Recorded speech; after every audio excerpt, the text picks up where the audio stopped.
पहिल्यांदा असं घडतंय की कन्याकुमारीपासून काश्मीरपर्यंत आणि बंगालच्या उपसागरापासून अरबी समुद्रापर्यंत पसरलेल्या विशाल भारतामध्ये अहिल्यादेवींची जयंती साजरी होते। याचं सर्व श्रेय भारतीय जनता पार्टीला जातं, नरेंद्र मोदी साहेबांना जातं आणि राष्ट्रीय स्वयंसेवक संघाला जातं। कारण इतक्या मोठ्या प्रमाणामध्ये अहिल्यादेवींचा इतिहास समोर आणण्याचं काम यापूर्वी कधीही कुणी केलेलं नाही, ते आता होतंय। अहिल्यादेवींच्या विचारावरतीच माननीय नरेंद्र मोदी साहेब काम करतायत हे त्यांच्या कृतीतून दिसतंय। कारण साधं उदाहरण द्यायचं म्हटलं तर 1770ला पुण्यश्लोक अहिल्यादेवींनी काशी विश्वेश्वराच्या मंदिराचा जीर्णोद्धार केला।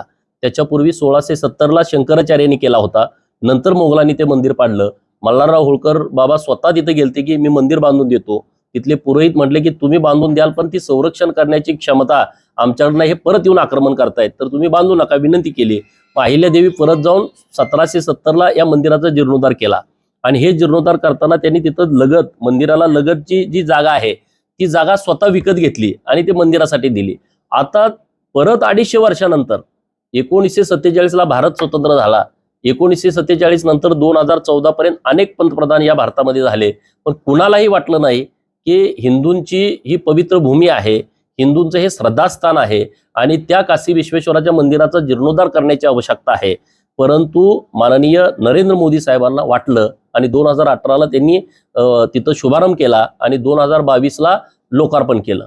आता अहिल्यादेवींनी मंदिर बांधताना तिथली जागा विकत घेतली स्वतःच्या पैशानं आणि मंदिराला दिली। त्याच धर्तीवरती नरेंद्र मोदी साहेबांनी किंवा उत्तर प्रदेशचे योगी आदित्यनाथ साहेबांनी तिथल्या सर्व परिसरातल्या लोकांच्या जागा विकत घेतल्या, त्यांना बाजारभावापेक्षा जास्तीची रक्कम दिली आणि तिथं कॉरिडॉर डेव्हलप केला। इतकंच नाही केलं तर त्या मंदिर परिसरामध्ये 4 पुतळे बसवले। त्यामध्ये पुण्यश्लोक अहिल्यादेवींचा पुतळा तिथं बसवलेला आहे, शंकराचार्यांचा पुतळा बसवलाय, कार्तिक स्वामींचा बसवलेला आहे, हे आणि भारत मातेचा। हे खूप चांगलं पवित्र काम हे सरकारच्या माध्यमातून सुरू आहे।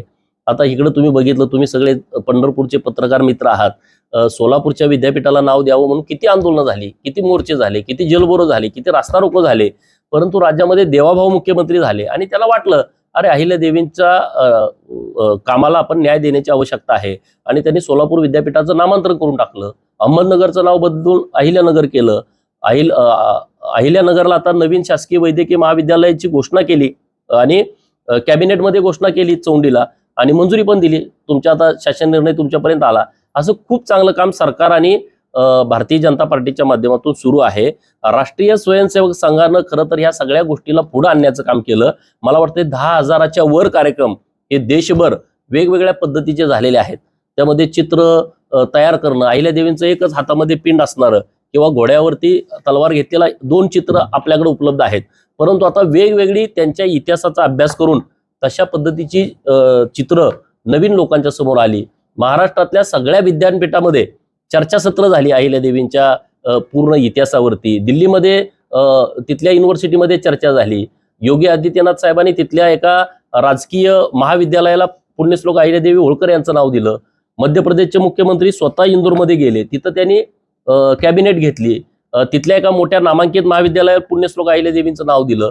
प्रत्येक राज्याचे मुख्यमंत्री यामध्ये इन्व्हॉल्व झालेले आहेत। मग दक्षिण भारत असेल, उत्तर भारत असेल, पूर्व भारत असेल, पश्चिम भारत असेल, मध्य भारत असेल, असं एवढ्या मोठ्या प्रमाणात अहिल्यादेवींच्या विचाराला अभिवादन करण्यासाठी त्यांचा इतिहास पुढे आणण्याच्या दृष्टिकोनातून खूप मोठं काम सुरू आहे। मी तर शब्दामध्ये हे सांगू शकत नाही, इतकं मोठं काम हे आता मोठ्या प्रमाणात होत आहे।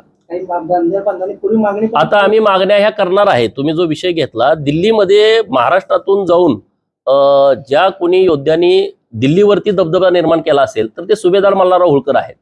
सुभेदार मल्हारराव होळकरांचं नाव जरी ऐकलं तर दिल्ली थरथर कापायची आणि दिल्लीमध्ये जे राष्ट्रपती भवन आहे हे होळकरांची खाजगी मालमत्ता आहे।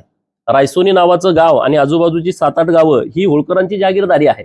आताचं जे राष्ट्रपती भवन आहे ते होळकरांच्या जागेमध्ये आहे आणि आमच्या मागण्या आहेत। आता आम्ही माननीय देवाभाऊंच्याकडे या मागण्या देणार आहोत की दिल्लीमध्ये तुम्ही आता म्हटला त्या पद्धतीने अहिल्यादेवींचं एक मोठं स्मारक होणं अपेक्षित आहे। या होळकर घराण्याचे मूळ पुरुष आहेत सुभेदार मल्हारराव होळकर, यांचं स्मारक कुठंच नाही आहे, त्यांचं स्मारक होण्याची आवश्यकता आहे। तर हे सगळे जे विषय आहेत ते आम्ही पत्ररूपी आम्ही माननीय मुख्यमंत्री महोदयांच्याकडे ह्या सगळ्या मागण्या 31 तारखेला आम्ही करू।